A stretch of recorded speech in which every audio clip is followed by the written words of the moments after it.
That was me telling you, yes, I'm ready.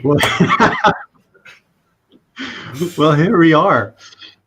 Kristjan Knigge, hello, and I am Chris Parker. Yes, you are.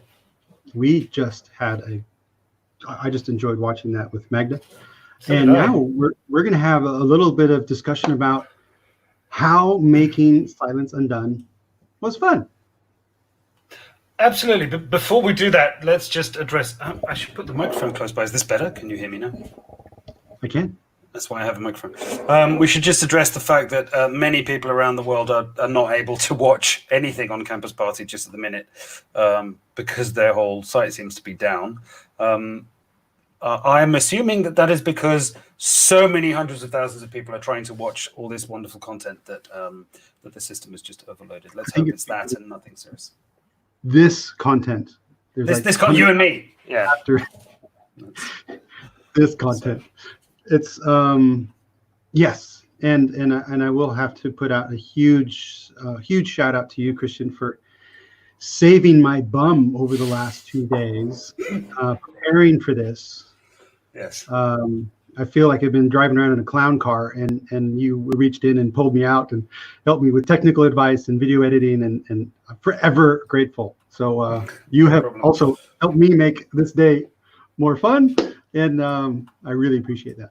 So, mate, we're still going. The renders of the films for Friday are still running on my computer as we do this. So, this all looks completely casual, but this machine is working like crazy, getting the content for Friday ready. So, it's been crazy. Yeah. And those are dripping to this machine next to me, which is sucking them down into Dropbox one by one. Exactly. And then I'll line it up tomorrow. So it's been a bit of a roller coaster. Holy shit! Yeah, it has. But you're not used to roller coasters at all in your work. No. I never have stress or stressful in the job. No, I'm a film director. It's always a roller coaster. I should look into the camera because there might be somebody watching. I'm watching. Yeah, it's always a roller coaster. Filmmaking is a roller coaster. I mean, anybody that just watched Magda's interview, yes, all of that, all of what she said, and then some. I don't know what to say. Yeah, it's a roller coaster. But let's talk about why it's fun, not why it's a roller coaster. Can you throw this other screen up? Oh, I can. Yes. Let me pop that up there. There you go. So I'm not going to full screen my Keynote because then I can't navigate, and then Keynote takes over all my screens. So I'll just do it like this. I mean, it's fine. So that's the set. That's the set of Silence Undone. And one of the things that made this project so special, apart from everything that Linda's going to talk about on the main stage, I hope we can all watch that in a little while, in 25 minutes. Apart from all the stuff that Magda said, what personally for me was extremely fun is the amount of very, very close, dear friends and family that I had involved in this project. On this show, my wife worked, my mother worked, my daughter worked, my other daughter helped. 3 students of mine that I taught were on the crew. Some of my very, very closest friends, including you, Chris, were on the team. 4 students, four students of mine or ex-students of mine that are all in the business. Just an incredible group of very, very close friends. And then on top of all that, Linda, who asked me and entrusted me with this very, very personal story. So it was an extremely kind of warm and close and loving and emotional roller coaster back to roller coaster. And I thought this picture was kind of cool because that's our set, and right in the middle there is Dick Merckx, one of the 2 DPs we had on the show. And Dick is a very close friend. Dick shot my first feature film, The Right Juice, which you helped produce, and we've been very, very close. The T-shirt. Oh, cool! Good T-shirt. Which I designed. Whoop whoop. Yeah, so that's been amazing. That's BJ. this is me and the two DPs. Eric there on the left, Eric Bannenberg, who has been a very, very close friend for going on, I don't know, 15 years now. We've been through thick and thin together. I made my first ever film as a director with him as a DP. And on this show, I had two DPs, and we talked about it beforehand, and that is supposedly impossible. You can't have two captains on a ship. Well, we proved them wrong. You can have two captains on a ship, and they can do an amazing amount of work, and they can collaborate in a way that is unique. I mean, these two gentlemen had hardly had any, they didn't really know each other very well before this production, but they just jumped in and made an incredible film. And there's no finger pointing between them. No, and it's always, everybody takes responsibility. This picture, of course, is a joke that we set up just for fun, which I thought it was. That's why I showed it. But I also got to work with my mum, who's the incredible and talented BJ Bolter. She came in and art directed for us. This is her, as always, with a paintbrush and a screwdriver in hand. There she is. She came on, and Magda always tells the story. We had one day where everything went wrong, and we were still shooting at 1 o'clock in the morning. And Magda kept trying to make her leave.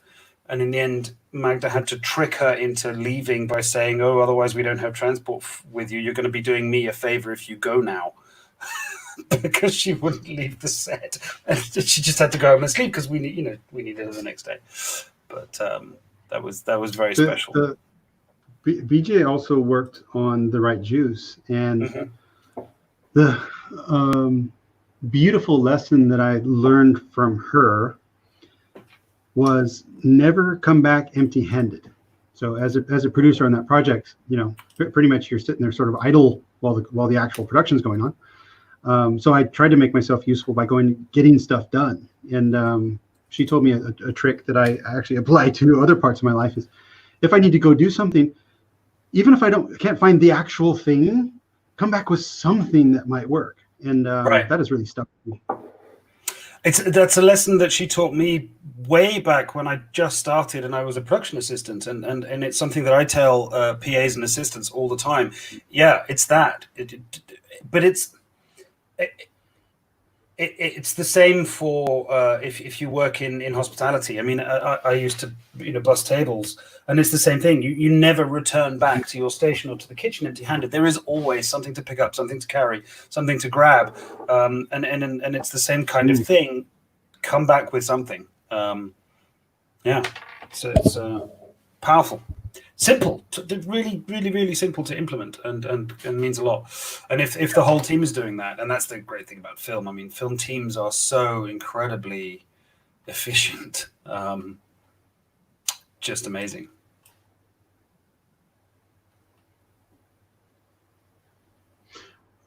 I was throwing back to you with a look. Yeah, and I got the look, I caught it, and if I jump to a whole other universe, to other films that we've made, like Exposure and Second Honeymoon. But hang on. Just on the topic of wonderful people, I've just got to mention some more. Hang on. Somebody else that I worked with. This is a picture of BJ on the right there, and my wonderful wife Dion on the left there, and they are working on props for the film. Dion did amazing work making the props for the film, and today is our wedding anniversary. 14 years married. Wow. Yes. Congratulations. So I did not know that. I love you. Not you, Chris. Dion. Oh, I love you too. Damn it. This is her working on the massive tentacles that if you watch the film in half an hour, you'll see how that panned out. And the other person I just want to mention real quick that worked in the film was my incredible daughter, Kirsten. This was one of the most, emotional and incredible bits of directing that I got to do, because it was with her, and she plays she acts in the film, and she plays this amazing role, and she did such an incredible job. And at 13 she came in, and so mature, so professional, and such an amazing talented performer. So was it fun casting her? Because I know that was quite a journey for you. It was I've never such a difficult decision to make in my life. I was just filled with self-doubt about, is it really as good as I think it is? Is it really, is her performance as brilliant as I expect, as I think, or am I completely colored by the fact that, she's my daughter and I love her? I've never discussed a casting decision with as many people as this one. I mean, I was double checking with so many people, like, look at this casting tape, is it actually good? I was even trying to look for people who didn't know that she was my daughter to get them to, to try and get some sort of objective take on it. But luckily we went for it, and it was incredible. But yeah, it was fun in a very difficult way. And in hindsight, because we're going to see the movie in about a half hour or a little bit longer from now, and I think it's brilliant. It's moving. It's meaningful. I guess, how did she? Because there was I missed it, unfortunately, but there was a cast and crew screening last weekend. Yeah, Saturday. Yeah. Despite the rain, and I know that some of the other people on the team were trying to they wanted to give her a premiere moment, and I hope she had fun. Oh yeah, she loved it. We did an amazing Q&A, which was led by another very, very close friend of mine, Karen Spanier, who came in to do that, because it's really nice to have somebody running the Q&A who wasn't involved in the production but does give a shit. So she came in and did that. It was very professional and very structured. And Kirsten had her moment on stage and standing ovation, and we brought out flowers, and yeah, it was really special, and it was.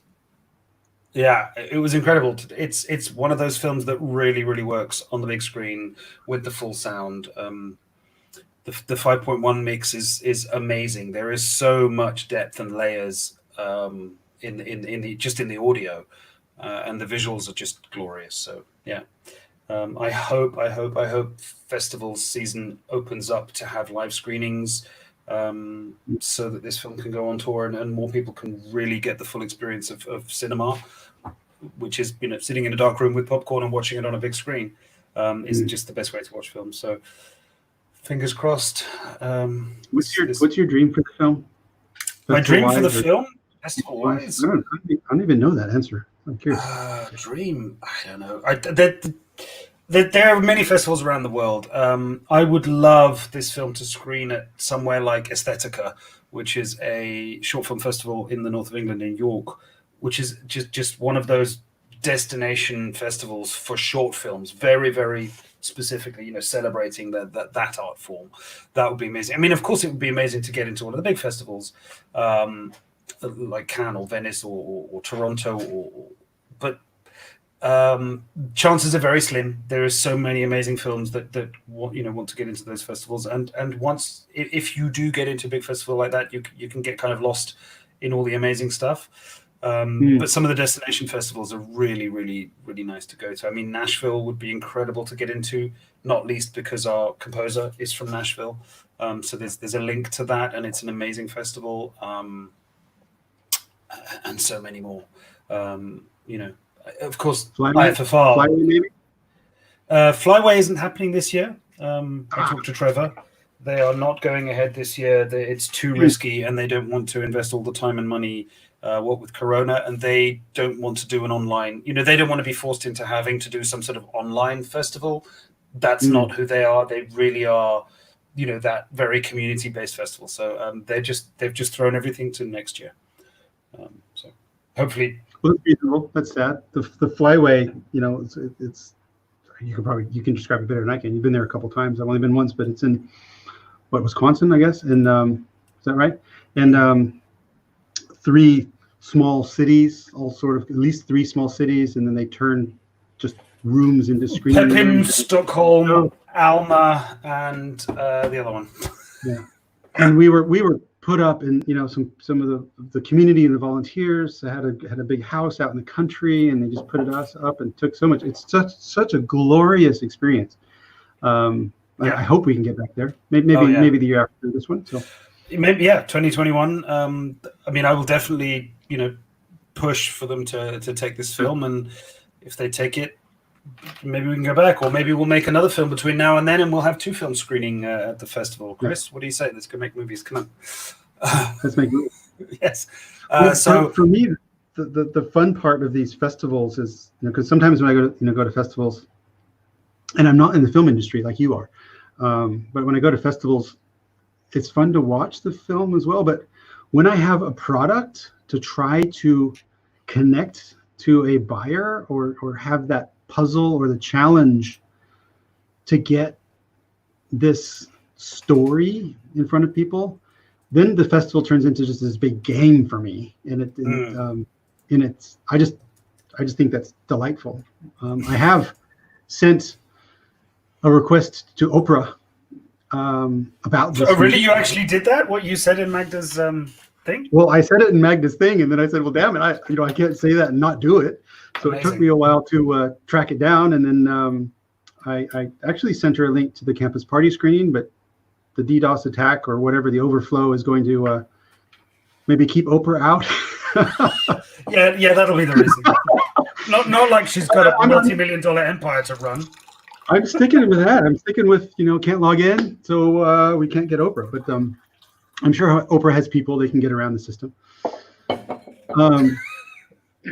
No, delightful. Well, I can't get in. I mean, I would love to. I've been kind of sneakily while we're talking. I'm trying to log into the front end of Campus Party so I can go and watch Linda's presentation at 8. But I have put, by the way, the Global Campus Party stage has one YouTube link for the afternoon. I've received that, and I put it in the chat here on YouTube for this one. So if anyone's watching this on YouTube, you can look in that chat and then find it there. I think hopefully someone's putting it on I will put it on the Facebook of Silence Undone, and you can find it there as well. Okay, I'm looking in the chat on YouTube as we speak, and it ain't there, bro. Like the chat of our stream now, of what we're doing right now, there's nothing there. Yeah, it's the Work Life Evening Session Stage, CPNL, 9 July. Yeah, that's what I know. I'm watching myself. Do you see another 15 comments from me? Yes, I see lots of comments, and the last one is do you think this would help the Black Lives Matter movement? And I think that's from the last. That was a great I've refreshed the page, but okay, I just posted it again, and I'm also putting it on the Silence Undone Facebook group. Okay. I don't know what other socials there are out there. Would you mind reading out the YouTube link for people? No, don't. No, I'm happy to do that. I just don't know what the YouTube link is because it's not in the chat, or I can't see it anyway. Hosts. Like really? They have. Does this happen if I think they've disabled. I can't post.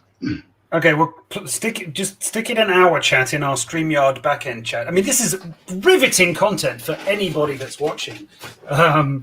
You would be trying to figure out this backend stuff, but it's fine. There we go. So there's the YouTube link, and I literally cannot post it on. Oh, Magda's. Thank you, Magda. This is amazing content just for you. Oh, she's there watching. Yeah. Yay! Okay. Magda, you probably have access to the Facebook of Silence Undone. Can you get that link, which I'll put on email to you as well, or WhatsApp to you right now, and then you can get it out there. So, boom, there you go.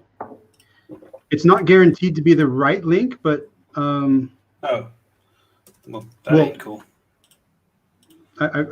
Guaranteed seems to be not used, uniformly. Campus Party is an experimental. No, that link doesn't exist. If I try that link, it doesn't. Nothing happens. No, I just used it. Shit. Nope. It did. All right, hold on. Oh yes. Going back. Oh yes, we're there. Reboot the world day 1 afternoon, but that's not the evening link. That's the afternoon link. Yeah. Isn't that going to switch to the evening link at 8 o'clock? Well, I think it's morning-ish and afternoon-ish is the way they blocked up my sessions. So I'm assuming they did the same there. Okay. So it might be. Yeah, and because one StreamYard chunk is, I heard earlier today, is 12 hours. So they can stream for that whole time. So they set up one and just stream through the whole thing. So, right, so hopefully that's the link. Let's hope they'll throw to Linda in 9 minutes. I don't know who these people are that are chatting, but they seem to be chatting in Portuguese because all the comments are in Portuguese. So I won't turn the sound on because you'll get it over my. Anyway, back to what we were talking about.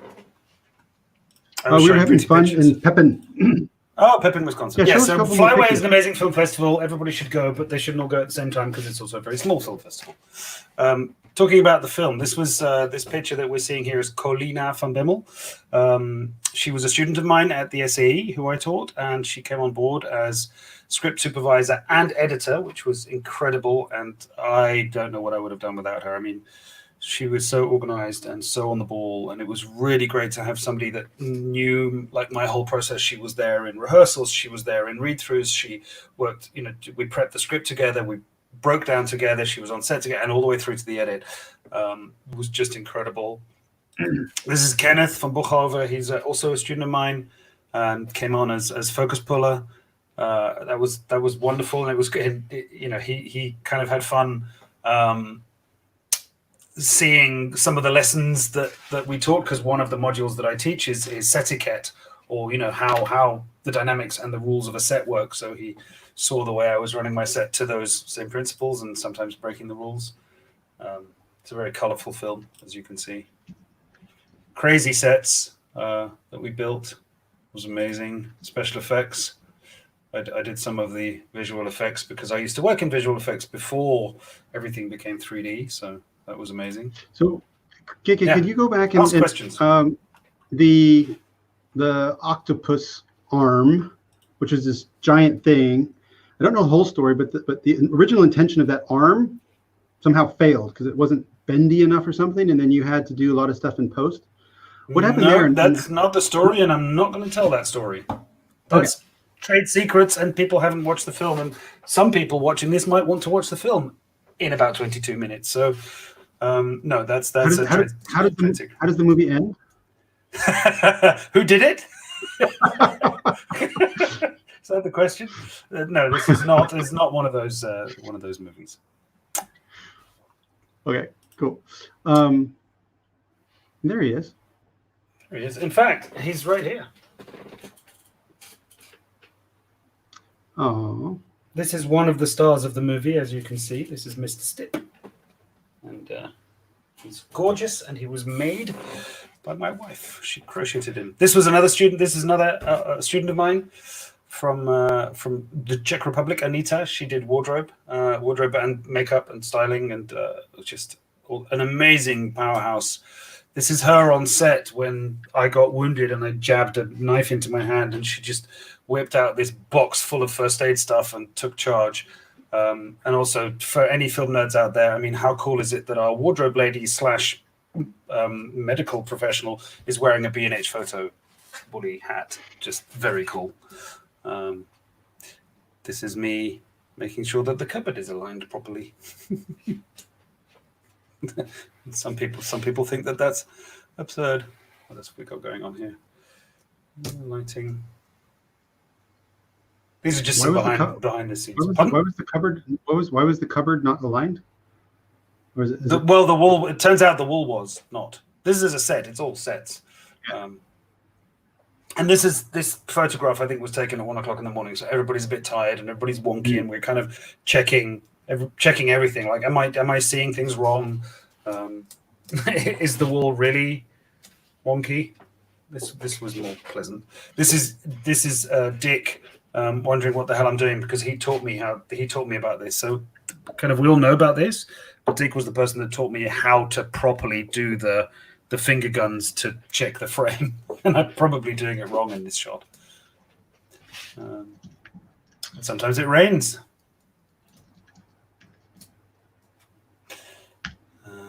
So I have just heard that Linda does not even have the login to give her presentation yet. So as you're talking, so not even YouTube leave. So I'm my little typey fingers are solving problems as we go. Oh, wow. But did you hear that from Linda or from the campus party folks? I heard that from Linda. So it'll be okay. We can keep going until we see something. Either these Portuguese people stop talking or Linda pops up magically. But so she isn't even in the queue to start her presentation in 4 minutes, is what you're... that sucks, because... pretty much what I said. I can always bring her into here, but that doesn't do much. Yeah. Hold on.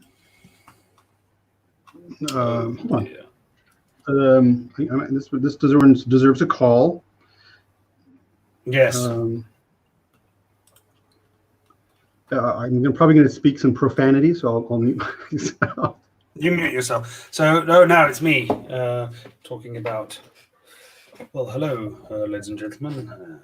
You're all mine, and Christopher is on the phone trying to resolve some issues. I think this whole project, this whole campus party digital edition, has been extremely ambitious on the part of the organizers, and that's okay. It is just kind of a sign of the times. Everything has gone digital and just in such an overwhelming way that it doesn't always go as smooth as you want. And of course, this is such an ambitious project. So many streams, so much content, so many thousands of speakers and presentations. And kind of sucks that it seems to be going a little bit wrong just on our big presentation. Not this one now, but Linda, who will be presenting in just a few minutes.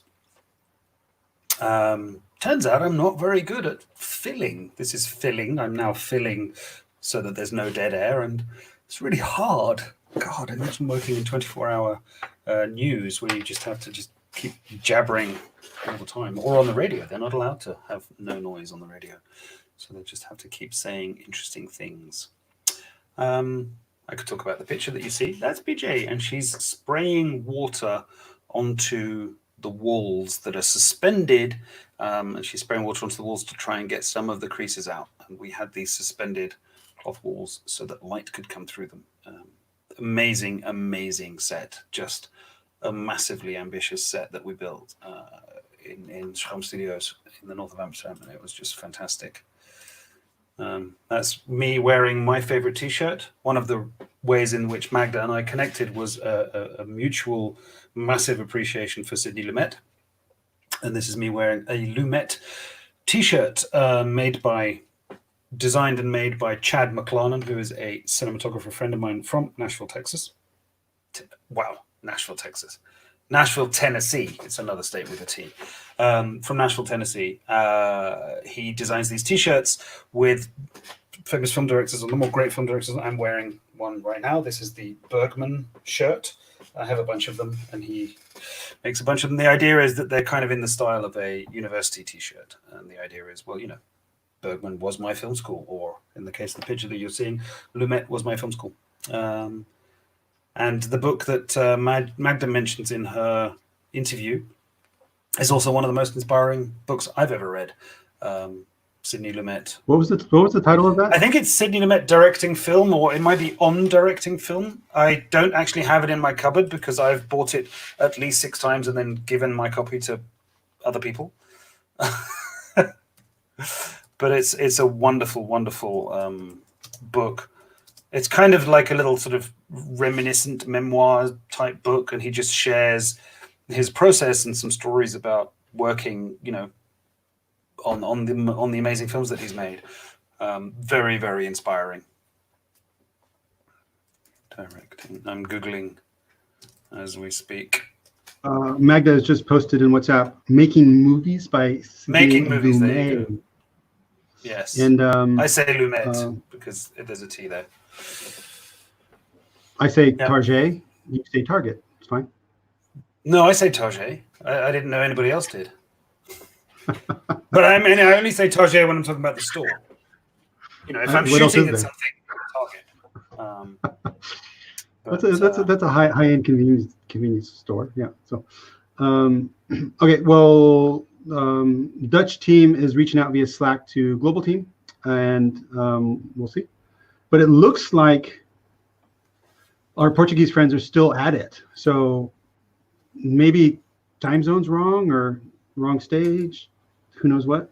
It says Reboot the World Day 1 afternoon, campus party official, under that link that you had. Okay, Jacopo just sent it to her just now. So let me... okay. Linda, you should have your link.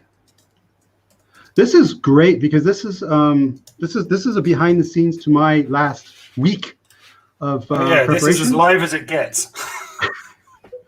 And today my initial screening just flat out failed, but we learned. Thank you to you, and you held my hand while we did the second one, and then it's been going all right since then. Super cool content, just fun people talking about cool stuff. Mm-hmm. You brought up efficiency in filmmaking, mm-hmm. and I thought that was a lead-in to agile filmmaking. Yes. And then you pulled it back. I'm sorry. I thought we had lots of time. We had 20 minutes at that. I'm throwing it back to you. Throwing it back, yes. Agile filmmaking, you and me. Well, you came up with the idea at the festival, and then we did it a couple times. Yeah, so we came up with this concept to see if we could systemize or create a system of filmmaking that makes it very approachable, very easy, and very efficient to do in terms of time.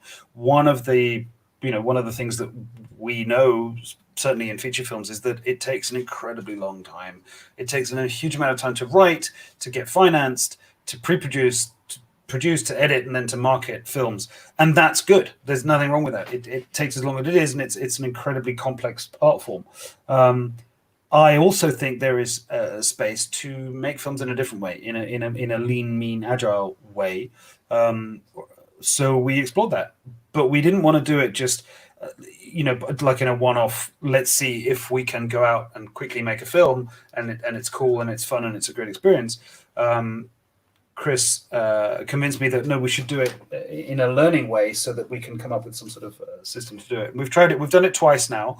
And we definitely should do it a bunch more times because it needs perfecting. But yeah, so the idea is to go and shoot and write at the same time. So the idea is, instead of trying to write a script, or instead of writing a script and then going out and trying to mold the universe to fit the script, is to go with a concept, with an idea, with characters, actors, and a crew, and then go and mold the story to the universe, or to the space that you find. So the location and the energy between the actors and the energy in the crew and the places and people that you find along the way help shape the script. So it's not documentary as in you find stories as they come. You create a story, but with stuff that you find out in the world. Are we throwing live? Stuff is happening. Great stuff. Most importantly, BJ and her mother are watching this as we speak. So hello, BJ. Hello, Dorothy. Hello, mommy. Yay! That's my mom. And I my see grandma. The Portuguese, whatever was going on, is in a blue screen with a little spinny earth, which cool. means some sort of progress is happening. And I've been, the reason I've been sticking with this campus party thing, and we put in so much work, is to get that young lady on the stage, global stage, up there with, Edward Snowden, Al Gore, you name it, in 13 seconds. Everybody keeps talking, sorry, I have to break in. Everybody keeps talking about Al Gore and Edward Snowden, but Sir Tim Berners-Lee is getting on that stage. And he's... Too many words. Sir Tim Berners-Lee, he's a god. I'm American. I don't know this sir thing. So she's starting. Let's go. Okay, bye. Bye, everybody.